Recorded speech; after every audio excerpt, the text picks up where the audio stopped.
दोस्तों सुजलॉन एनर्जी की बात करें तो स्टॉक के अंदर फ्राइडे को लगभग 2.5% की गिरावट हुई।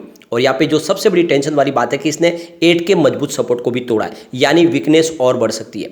अब ये गिरावट सिर्फ सुजलॉन के अंदर नहीं है, आपको ये ध्यान होना चाहिए कि 80% जितने भी पेनी स्टॉक है वो इस समय काफ़ी ज़्यादा गिरावट के चपेट में। और इसके पीछे वजह है लगातार बाजार में हो रही गिरावट और एफआई का बाजार से एग्जिट होना। काफ़ी समय से अगर आप देखें तो पिछले 2-3 महीने से एफआई बाजार से निकल रहे हैं।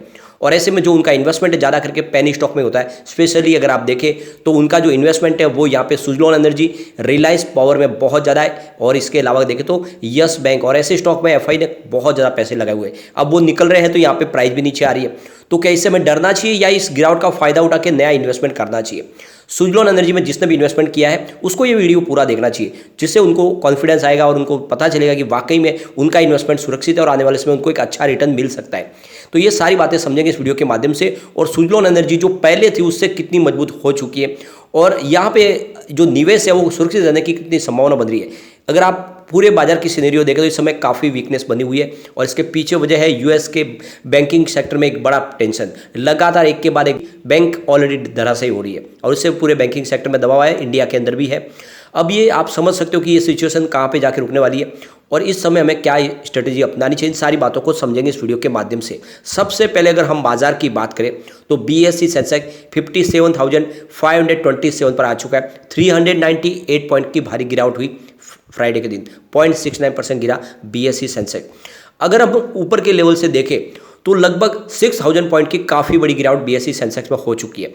अब ऐसे में जो 6,000 पॉइंट की गिरावट अगर सेंसेक्स में हुई है तो लाजमी है कि जो पेनी स्टॉक है वो भी नीचे आएंगे और इसीलिए यहाँ पे गिरावट लगातार बनी है। और ये सिर्फ गिरावट यहाँ पे पेनी स्टॉक के अंदर या मिड कैप में नहीं है, लार्ज कैप के अंदर भी काफ़ी बड़ी गिरावट है। आप देख सकते हो कि टाटा ग्रुप के मजबूत शेयर जिसमें टाटा स्टील शामिल है, बहुत ज़्यादा गिरावट हो चुकी है। टाटा पावर इस समय देखें तो ऊपर के लेवल से करीब 50% आपको नीचे मिल रहा है। रिलायंस पावर काफ़ी ज़्यादा गिर चुका है, विप्रो, इन्फोसिस, इसके अलावा देखें तो पंजाब नेशनल बैंक, ये सारे के सारे शेयर जो इस समय काफ़ी ज़्यादा नीचे। तो जब बड़े बड़े स्टॉक इस समय अगर धराशायी हो सकते हैं तो सुजलॉन की क्या बिसात है। और इसीलिए इस समय बिना डरे इसमें आपको थोड़ा सा धैर्य के साथ बने रहना है। अब सुजलॉन की बात करें तो स्टॉक आप देख सकते हो कि 7.55 पर आ चुका है, 2.5% की बड़ी गिरावट हुई है। और ये देख सकते हो कि काफ़ी ज़्यादा जो पेनी स्टॉक है जो अपने ऊपरी लेवल से बहुत नीचे है। सबसे ज़्यादा जो पिटाई हुई है उसमें आप देख सकते हो रिलायंस पावर की है। 25 का हाई बना के इस समय स्टॉक 10 रुपीज़ के आसपास आ गया, यानी कीमत आधे से भी नीचे आ गई है। और ये आप समझ सकते हो जब पॉजिटिव माहौल बनता है और जब एफआई की खरीदारी शुरू होती है, ये सारे पेनी स्टॉक रॉकेट की गति से दौड़ना शुरू हो जाते हैं। तो ऐसे में इसमें आपको लॉस बुक करके निकलने का नहीं बल्कि इसमें थोड़ा थोड़ा खरीदारी शुरू करने का ये मौका दिखाई देता है। और वैसे भी जिस सेक्टर में सुजलॉन काम करी है उसमें सरकार ने अपने बहुत बड़े सपने सजा लिए और ये बात है कि आने वाले समय यहाँ पे एक तेजी का दौर शुरू हो सकता है। वॉल्यूम अगर आप देखेंगे तो एक वृद्धि हुई है वॉल्यूम में अच्छी खासी। 7 करोड़ का वॉल्यूम था, 1 मंथ पहले 2 करोड़ की डिलीवरी उठाई गई थी। 1 वीक पहले 4 करोड़ का वॉल्यूम था, 2 करोड़ की डिलीवरी उठाई गई थी। और आप देख सकते हो कि थर्सडे को 3 करोड़ का वॉल्यूम था, 1 करोड़ की डिलीवरी उठाई गई थी, लेकिन फ्राइडे को 5 करोड़ का वॉल्यूम हुआ और 2 करोड़ की डिलीवरी उठाई गई, यानी वॉल्यूम में ज़बरदस्त वृद्धि हुई है। इसके अलावा अगर आप देखें तो ये जो प्राइस है, यानी आप देखें 7.80 के आसपास जो स्टॉक है 24 मार्च को, यही जो प्राइस है आपको इससे पहले भी अगर आप देखें तो 15 मार्च को भी देखने को मिली थी, 7.80 के आसपास स्टॉक आया था। तो आप देख सकते हो कि पिछले कुछ दिनों से स्टॉक ने 8 के सपोर्ट को तोड़ा है, लेकिन जैसे थोड़ा सा पॉजिटिव माहौल बनेगा तो ये 8 के मजबूत सपोर्ट के ऊपर फिर से जाने की इसकी पूरी संभावना है और वहाँ से तेजी का माहौल बन सकता है। ये जो गिरावट हो रही है इसके पीछे सबसे बड़ा जो सहयोग है वो है एफआई का। एफआई लगातार बिकवाल बने हुए, आप देख सकते हो कि 21 मार्च को उन्होंने 1454 करोड़ की बिकवाली की, लेकिन 22 मार्च को उन्होंने 61 करोड़ की खरीदारी की। तो आशा जगह की कुछ खरीदारी करेंगे, लेकिन 23 मार्च को उन्होंने फिर से 995 करोड़ की बिकवाली कर दी और 24 मार्च को 1720 करोड़ की उन्होंने बिकवाली की। और जब तक एफआई में बाजार में बिकवाल बने रहेंगे सुजलॉन और दूसरे ऐसे पेनी स्टॉक ऊपर आने की संभावना कम है, क्योंकि जो निवेशक है वही है। लेकिन अगर आप ये देखें तो इस गिरावट के बावजूद भी यहाँ पे म्यूचुअल फंड अच्छी खासी खरीदारी करें। आप ये देख सकते हो Nippon India Nifty small cap ने यहाँ पे 2.5 करोड़ का इन्वेस्टमेंट किया है और उनकी जो होल्डिंग है वो देखें तो 1.90% मंथ ऑन मंथ बेसिस पे बढ़ती हुई दिखाई देगी। Motilal Oswal Nifty small cap की बात करें तो 2.07 करोड़ का इन्वेस्टमेंट है, यहाँ पर भी 0.99% की मंथ ऑन मंथ बेसिस पे यहाँ पे आपको बढ़त देखने को मिलेगी।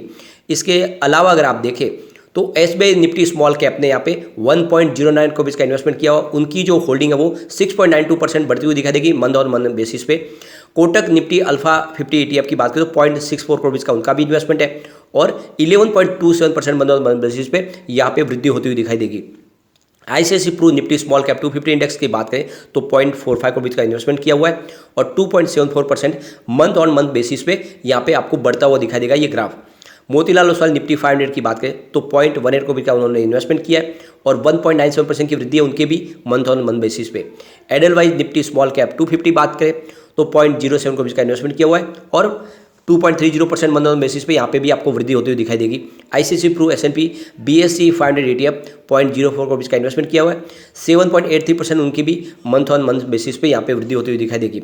इसके अलावा देखें तो HDFC Nifty small cap 250 index ने 0.03 करोड़ का इन्वेस्टमेंट किया है और 100% मंथ ऑन मंथ बेसिस पे आपको यहाँ पे वृद्धि होती हुई दिखाई देगी। तो इससे क्लियरली बात समझ में आ रही है कि बैंकिंग सेक्टर का ये पसंदीदा स्टॉक है। बहुत सारे बैंकों ने यहाँ पे निवेश किया, चाहे स्टेट बैंक ऑफ इंडिया हो या फिर आईसीआईसीआई बैंक हो या एचडीएफसी बैंक हो या फिर कोटक महिंद्रा बैंक हो, सबके म्यूचुअल फंड यहाँ पे निवेश कर रहे हैं। तो इसमें आपको डरने की बात नहीं है। ये भले इस समय स्टॉक आपको नीचे दिखा दे, लेकिन आने वाले समय एक अच्छी तेजी यहाँ पे आने की पूरी संभावना है। और इसके पीछे जो सबसे बड़ी वजह है कि कंपनी अपने डेट को कम करी है और जो कंपनी लगातार अपने डेट को कम करी है वो मजबूत हो रही है। इसके अलावा क्वार्टर रिजल्ट काफ़ी अच्छे है, जल्दी हमारे सामने Q4 भी होगा। अपेक्षा करेंगे Q4 अच्छा होगा तो फिर से माहौल पॉजिटिव बन सकता है। डेटर डेज में काफ़ी अच्छा इंप्रूवमेंट हो रहा है, यानी 125 डेज थे वो घट के अब 76.4 डेज के आसपास आ गए। तो ये भी आप समझ सकते हो कि कंपनी कितनी मजबूत हो रही है अंदर से। अब यहाँ पे देख सकते हो कि कुछ बड़े फंड हाउस है जो यहाँ पे लगातार खरीदारी भी कर रहे हैं और यहाँ पे कुछ बिकवाली भी हो रही है। आप देख सकते हो सुबह बाजार खुलते ही 9:19 पर 7.85 की प्राइस है। यहाँ पे देख सकते हो करीब 13,29,000 शेयरों की एक बड़ी खरीदारी हुई। उसके बाद अगर आप देखें तो 10:03 पर यहाँ पे देख सकते हो वो 7.90 की प्राइस से 12,85,000 शेयरों की एक और बड़ी खरीदारी हुई। तो उसके बाद 1:35 पर 7.60 की प्राइस से 13,30,000 शेयरों की बिकवाली हुई। फिर 1:50 पर 7.80 की प्राइस से 14,52,000 शेयरों की फिर से बिकवाली हुई। फिर 3:10 पर 7.55 की प्राइस से 17,92,000 शेयरों की एक और बड़ी बिकवाली हुई। तो ये प्राइस इसीलिए गिरी क्योंकि दोपहर के बाद यहाँ पे बिकवाली शुरू से पहले काफ़ी अच्छी खरीदारी हुई दिन में। तो कुछ बड़े फंड हाउस ने जैसे बिकवाली की यहाँ पे नीचे आया स्टॉक और इसके पीछे उनकी सबसे बड़ी चिंता यही है कि बाजार में और गिरावट हो सकती है। अगर आप कंपनी के प्रदर्शन की बात करेंगे पिछले 10 साल में सबसे शानदार प्रदर्शन करी इस समय कंपनी। 10 ईयर के हिसाब से आप इसका सेल देख सकते हो -11% है। 5 ईयर के हिसाब से देखें तो भी -12% है, यानी सेल्स लगातार नेगेटिव था। 3 ईयर के हिसाब से 9% पॉजिटिव हुआ और इस टीटीएम 29% पॉजिटिव है। तो ये आप क्लियरली समझ सकते हो कंपनी का सेल्स पिछले 10 साल में सबसे शानदार इस समय आपको दिखाई देगा। अब कंपाउंडेड प्रॉफिट ग्रोथ की बात करें तो 10 ईयर के हिसाब से 6% पॉजिटिव है। 3 ईयर के हिसाब से बढ़ के ये 25% पॉजिटिव हुआ, लेकिन इस टीटीएम 40% पॉजिटिव हुआ। तो प्रॉफिट में भी ज़बरदस्त इजाफा है। तो सेल्स और प्रॉफिट दोनों ही आंकड़े इशारे करें कि ये कंपनी आने वाले समय में आपको एक अच्छा रिटर्न देने की काबिलियत रखती है, क्योंकि यहाँ पे कंपनी का सेल्स प्रॉफिट भी बढ़ रहा है। इसके अलावा बड़े बड़े म्यूचुअल फंड यहाँ पे बहुत अच्छी खरीदारी करें। बैंकिंग सेक्टर का ये सबसे शानदार और पसंदीदा इंडेक्स है। इसके अलावा अगर आप देखें तो एफआई अच्छा खासा यहाँ पे निवेश करें, लेकिन अब एफआई बाजार से निकल चुके हैं और इसी वजह से यहाँ पे गिरावट हुई है। लेकिन जल्दी यहाँ पे एक अच्छी तेजी की शुरुआत होगी और इसका हमने कई बार इसका देखा है कि जब गिरावट होती है उसके बाद में एक जबरदस्त बाउंस बैक भी आता है। तो अगर आप ऊपर के लेवल में फंसे हुए तो ये मौका है डिप में खरीदारी करेगा ताकि आप अपने एवरेज को नीचे ला सकते हैं। इस स्टॉक में आपको डरना बिल्कुल नहीं है, क्योंकि आने वाले समय सरकार अपने जो ग्रीन हाइड्रोजन मिशन को पूरा करने जा रही है उसमें इसका बड़ा सहयोग होने वाला है। लेकिन फ्रेंड, कोई भी इन्वेस्टमेंट करने से पहले अपने फाइनेंशियल एडवाइजर से बारे में ले ले या अपना खुद का रिसर्च करें, क्योंकि मैंने वीडियो आपके एजुकेशनल पर्पज के लिए ही बनाया। वीडियो पसंद आए तो लाइक शेयर जरूर कीजिए और चैनल को सब्सक्राइब कर दीजिए। Thank you friend.